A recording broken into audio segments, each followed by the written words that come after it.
Hi, I hope you are having a lovely weekend. We are now on day 7 of the workshop. I can't believe it. It's been so lovely to be working with you guys so far, and it's been just really wonderful having your feedback as well. You've been letting me know that you've been enjoying it, and yeah, that's just been wonderful to hear, so thank you for that. I really appreciate any feedback that you have for me. So, had a couple of questions that I wanted to go over in this live stream. So starting with a conversation around breathing exercises, singing and asthma, which is what Beth Jo had asked about. So I've done some research. It turns out that the kind of breathing exercises that we use for singing can actually also help with asthma, which I thought was wonderful news. It obviously won't cure asthma, but it can help with the management of asthma alongside medication. So this is because the kind of exercises that we do in breathing exercises for singing or in general, they work to strengthen the diaphragm and the chest muscles. This allows for a steady intake of breath and more control over our intake and outtake. Exhale, the inhale and the exhale of breath. So let's try a couple of things together now. So I want to start getting prepped.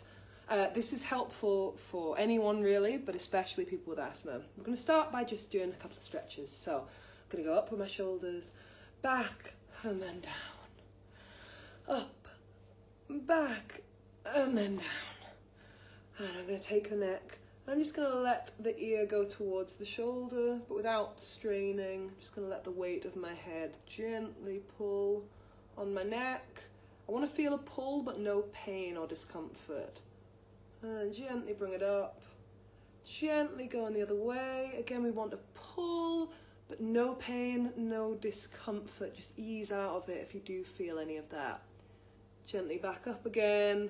I'm going to look over this shoulder, again stopping if there's any pain or discomfort.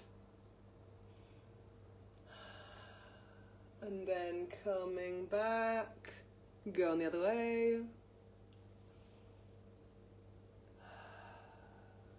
And bringing it back. We'll do a couple of little jaw exercises as well. So imagining you've got some chewing gum, popping in and chewing it.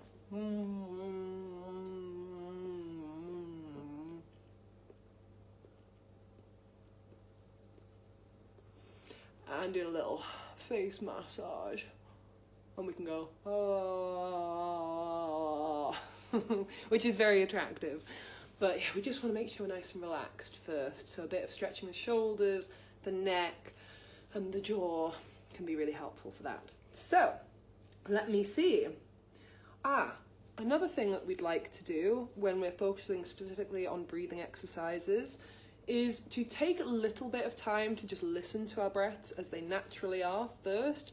Sometimes it can be a bit jarring when we start paying attention to our breaths. It can actually make us feel more anxious, interestingly. So if we just take a moment to close our eyes and just listen to our breaths as they're naturally occurring for a few breaths now. So I'll close my eyes too. Just noticing the inhale and exhale, not trying to force it to do anything. We'll do one more.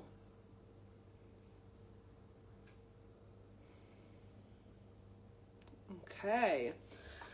Then, with wanting to do breathing exercises for asthma or generally for singing, one of the things that we want to train are ways of breathing quickly, because that's something that we'll do as singers in between sentences, in between phrases. So one way we can practice this is we first hiss out all the breath that we're holding, and then sip the breath in and hiss out again. So I'll show you. So I'll blow all the air out first.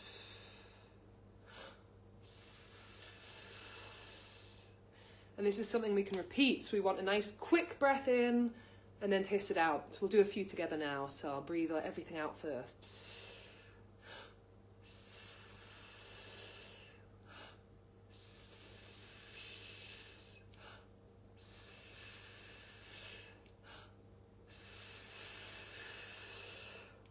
trying to aim for that breath being nice and low.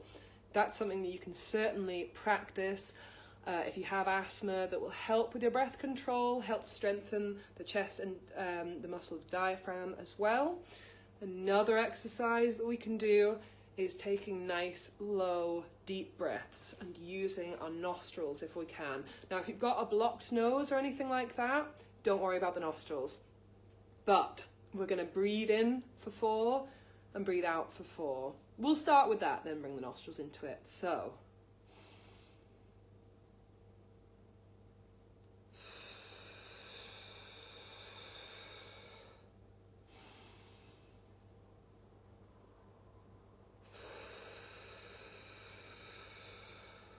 we'll do that one more time.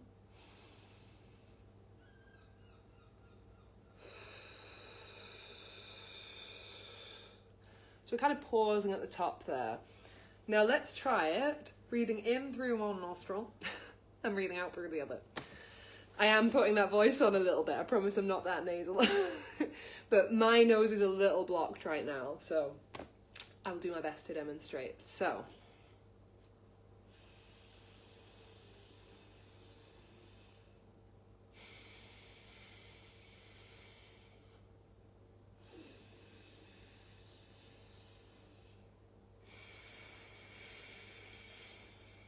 One more.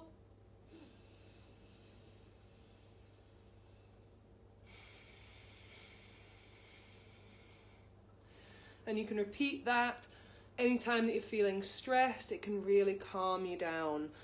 Now, for breathing for singing, I think I've mentioned this already in previous videos, or if not, I'm probably going to mention it in videos coming up. I'm getting all mixed up. But we want to breathe through the mouth for singing.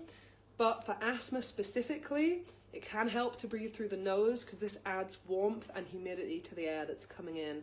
So using the nostrils like that can be a really positive thing for helping to learn to control the breath and to keep us calm if we do have issues with anxiety or with any breathing difficulties like asthma. Something I should say, that I should have said at the start, but I'll say now is, obviously, I'm not a doctor, so none of this is medical advice, but this is things that I have seen that are meant to be helpful. But yes, please do seek medical advice on top of this. But there are studies suggesting that breathing exercises can be really useful for asthma in conjunction with medication. So, let me see if I've missed anything out here. No, that's everything that I've got for breathing exercises and asthma. So the next question, this was from Art, and it was about where there is or isn't overlap with techniques used for like screaming vocal techniques and regular singing. So I'm not a specialist with screaming vocals, but I have looked into this a bit, and there are some overlapping places. So there are many different types of screaming techniques. They range from not so dangerous to do for the vocal cords to very high risk for vocal cord damage, but you can learn to do all of them safely. So some of the ways that these things overlap. Posture and breathing are still incredibly important, as they are for regular singing, they also are for screaming. Warming up extensively is very important for scream singing, as it is for regular singing. Although, in fairness, I think you can get away without warming up that much for regular singing, as long as the postural and breath support are there. Whereas with the screaming, it is a higher risk activity, so you will need to be warming up more for that, really. And I'll get on to ways that we can warm up in a moment. Building your vocal range, so the number of notes you can sing, is very important for the scream singing, because you want that range to be really solid if you're about to add a different technique to it. Building your range is still a great thing to be doing for regular singing as well, but I think the need for it to be as solid isn't there as much for regular singing. It's useful, no doubt about that, but it's not as necessary as it is when you're adding screaming techniques to the voice. It uses twang, which is that kind of like kind of sound. This is something I only found out today when I was researching. So there are overlaps there. We can use twang in regular singing to help us be louder while still protecting the voice. And yeah, apparently it's a very important part of screaming techniques as well. It's also similar in that generally when people are learning to scream sing, they use that like vocal fry sound, like the kind of sound. Obviously it develops a lot more than what I just did there, but that is in itself a primal sound, and we are using other primal sounds for regular singing as well. We've got, what is it? Cry, whimper, whinge, and yell are the 4 primal sounds that we're using for regular singing. But that's something I'll get more into in the singing course, should you decide to join me on that. The ways that it's different. So one of the big things that makes the technique for screaming techniques different from regular singing is that you want to limit your practice on it. Now, we don't want to overwork the voice for regular singing either, but you can get away with much longer periods of time when you're singing normally, whereas with screaming techniques, you really don't want to be doing more than 50 to 20 minutes practice on that at a time and making sure you warm up extensively beforehand. You may also need to be more careful with things like what you've eaten and what you've drank beforehand, and during, like you don't want to have drank alcohol. I mean, I'm saying it's different, the same does go for regular singing, but I think just because it's this higher risk activity, it's like everything you would do for regular singing, but the importance is amplified because the risk is higher. So, ways that we can warm up, and this is both for regular singing and scream singing. There are some quick ways we can do it that work through our full range. So, things called sirens. So, for example, I might hum. I might go like this.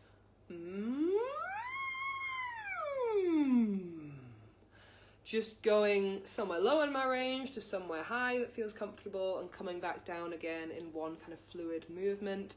We can do it on a lip trill.